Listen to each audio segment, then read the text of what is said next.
Welcome back to the deep dive. Today we are doing something a little different. Yeah, a very specific mission today. Right. Usually we take a broad topic and explore it, but if you're listening to this, there's a really high probability that you are a planner or an aspiring planner. And you are deep in the trenches of prepping for your professional examination. Exactly. You've got the legal history memorized, you know your zoning definitions, but then you hit this one section, Values and ethics. values and ethics, which I think everyone assumes is the easy A. Oh, for sure, Yeah. until they actually sit down and look at the practice questions. Right, because the assumption is just, I'm a good person, I don't steal from the petty cash box, I'll be fine. Yeah, that doesn't quite work that way. No. And the source material we're covering today, which is the critical role of values and ethics, it basically blows that assumption completely out of the water. It really does. Because this isn't just about checking boxes or following basic rules.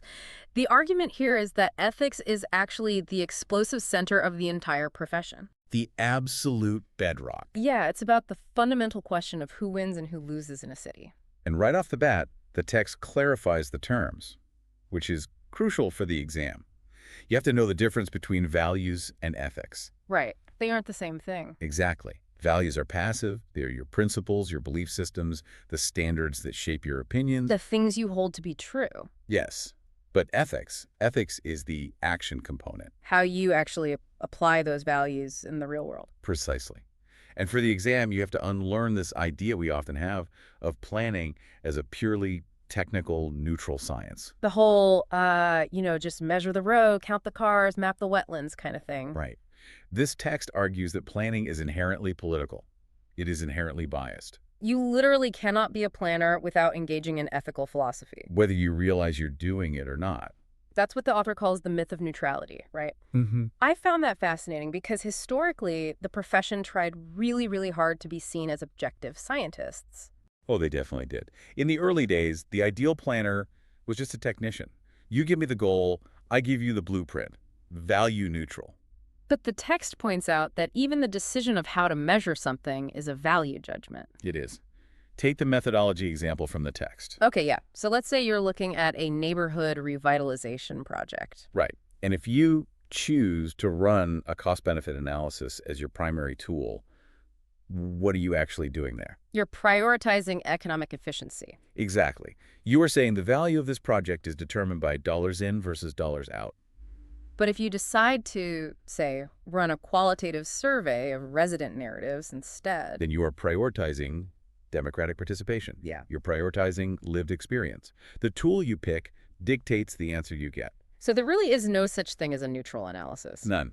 Your class, your education, your background, your political leanings, it all filters into the data you choose to present. The line between fact and value is just much thinner than we like to admit. A lot thinner. So if we accept that we can't be neutral, the next logical question, and the one the exam loves to test, is, Do we at least have a shared scorecard? right, is there a universal list of planning values we all agreed to at some convention? You would think so, wouldn't you? It would make the job so much easier. But the short answer is no. No.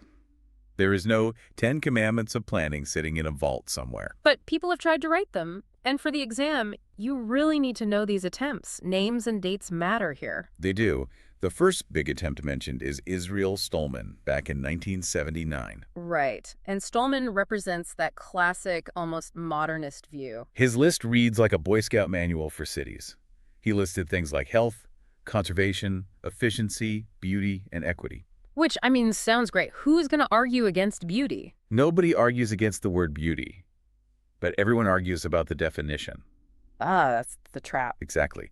One person's historic preservation masterpiece is another person's blight that needs to be torn down. And look at the conflict between efficiency and equity.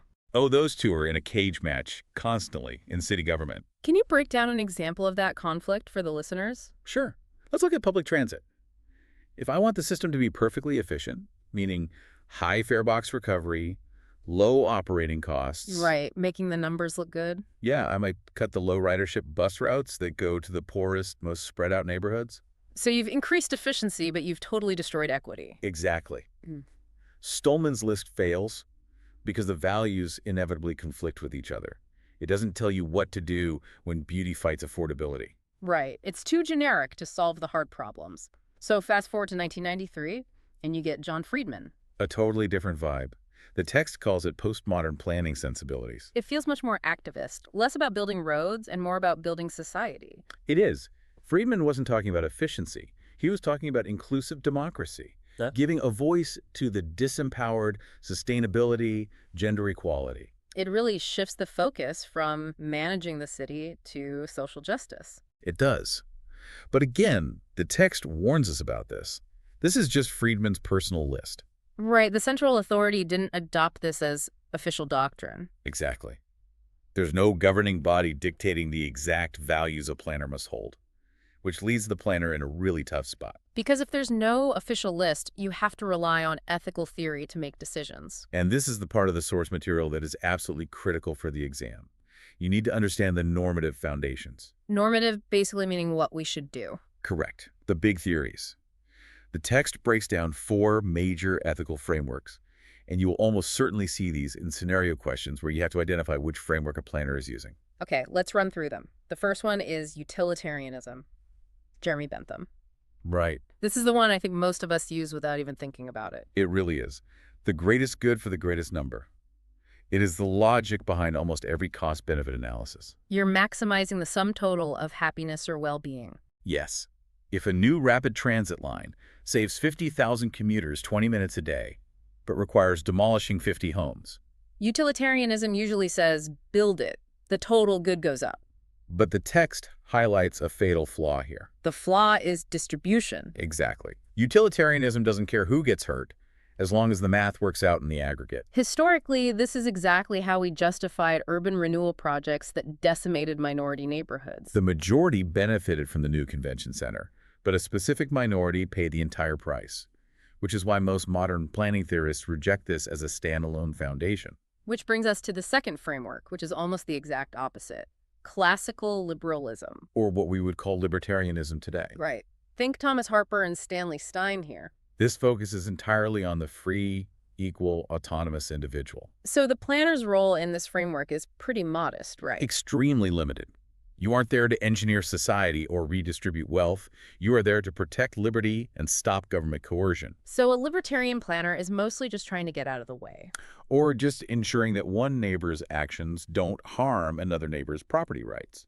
They aren't trying to fix inequality, they are preserving freedom. Okay, then we swing the pendulum back again with communitarianism. Amitai Etzioni. This rose up as a reaction to that me-first individualism. Prioritizing community rights over individual rights. Exactly. The example that really makes this click is police roadblocks. Oh, right.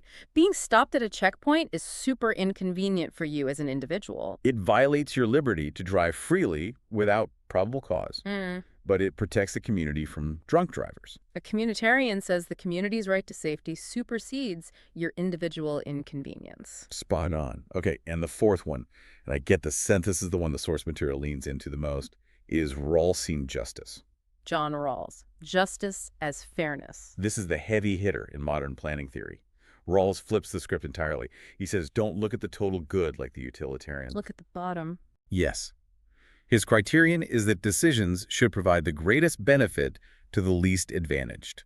This connects directly to Norman Krumholtz and his work in Cleveland, doesn't it? It does. The equity planning model. Krumholtz didn't care about the city as a whole in some abstract way.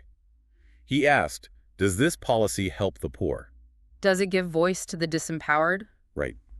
If the answer was no, he fought it.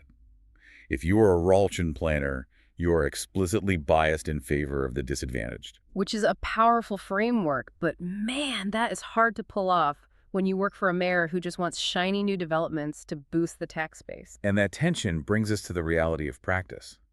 The text moves from these big macro theories to the difference between microethics and macroethics. Which is a distinction you absolutely need to be clear on for the exam. Definitely. Micro is what I usually think of when I hear the word ethics. Don't lie on your timesheet. Don't take a bribe from a developer. Right, individual behavior.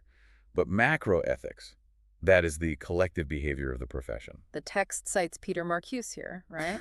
Yes, and he offers a really stinging critique. He says planners are often system-maintaining rather than system-challenging. Meaning we might be following all the rules, we aren't stealing money, but we are reinforcing established power structures that are fundamentally unfair. Exactly. Yeah. You can be an incredibly honest person who creates a zoning code that segregates a city. Your microethics are clean, but your macroethics are a failure. To illustrate this gray area, the source tells a story about a university dean and a $50,000 donation. Such a classic smell test scenario. So the situation is you have an alumnus, he was a city planning director, he resigns, and immediately forms a development partnership. And he uses his inside knowledge, knowing exactly where the city is planning to put infrastructure, to buy land cheap. He makes a fortune, and then he offers the school a $50,000 donation. And the students protest. They call it dirty money. They demand the dean return it. But the dean, who is actually the author of our text, accepts the check. Because the alumnus didn't break the law. He waited the legally required cooling-off period. Right, he wasn't on the public payroll when he bought the land. The dean's argument was that we can't enforce a higher moral code than the law requires. If it's legal, it's an ethical dilemma, but it's acceptable. That feels really unsatisfying. It is supposed to feel unsatisfying. That's the point. It highlights the gap between what is legal and what feels ethical. It forces you to define where the line is, which leads perfectly into situational ethics. Context shapes ethics. The text compares the 1970s to today, basically saying economic security influences ethical bravery. Right. In the 70s, there's a famous story of a planner who resigned over exclusionary zoning, hailed as a hero. But he quit when the job market was bumming. He could get another job instantly. Today, in a tight job market, that calculation is way different. It's much harder to be a whistleblower when you have a mortgage and jobs are scarce. The ethics don't change, but the cost of being ethical changes. Exactly. And this is a perfect transition to the big five. Right. The text outlines a typology of 5 specific ethical dilemmas planners face. You need to be able to spot these on the exam. Let's run through them. Number 1 is loyalty, employer versus principal. Do you do the bidding of a corrupt administration? This introduces the concept of the resigning point. What is the ethical limit you set for yourself? You have to define that before you get into the situation. Number 2, control and release of information, leaking. Right. Telling an environmental group about a damaging complex, or warning a neighborhood about displacement plans. Your employer pays you to keep confidential info safe, but your values say warn the public. Number 3, accuracy and integrity. Or as Martin Wachs calls it, cooking the numbers. Hiding negative reactions or using out-of-date census data to misrepresent housing problems just to get a grant. Number 4, right versus sellable. This is analyzing what is actually best versus what politicians want to hear. Like a waterfront industry site that brings tax revenue but ruins the environment. Do you tell the planning board the hard truth? Or do you give them the sellable version? And finally, number 5, shortcuts. Using shaky data due to time and budget constraints. Or treating citizen participation as just a checklist item rather than a legitimate process. Okay, to really bring this home, I want to play out the Pleasantville scenario from the sidebar. It's a perfect exam simulation. Let's set the stage. You are the planner. The city manager wants a chemical plant on a riverside site because it brings 200 jobs. And the firm threatens to leave if they don't get that specific site. But here's the conflict. Economic benefit versus environmental risk and neighborhood property values. Because you, the planner, live in the nearby neighborhood. So the manager orders you to make it happen, but the neighborhood association asks you for help and information to oppose it. It's a massive dilemma. Let's look at the layers based on the big 5. First, loyalty, employer versus neighborhood. Second, control of information, sharing internal data with residents. And third, conflict of interest.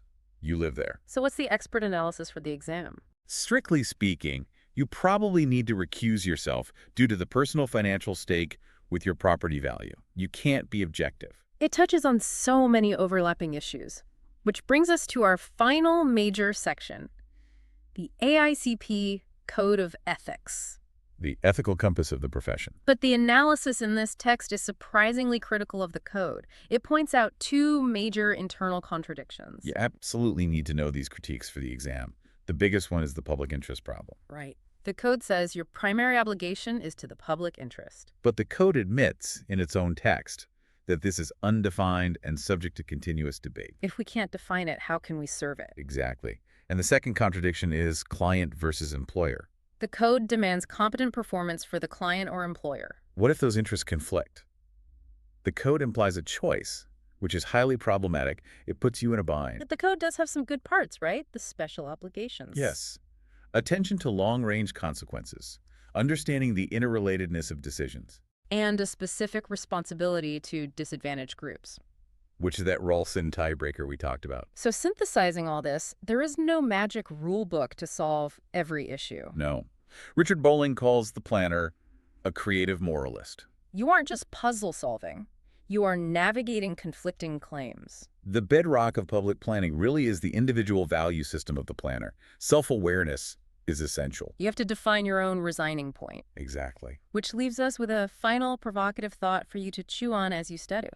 Since the AICP code relies on an undefined public interest, are you ethically justified in prioritizing your personal moral code over your employer's demands when that public interest is unclear? Where do you draw your line? Something to think about. Good luck with the prep, and we'll see you on the next deep dive.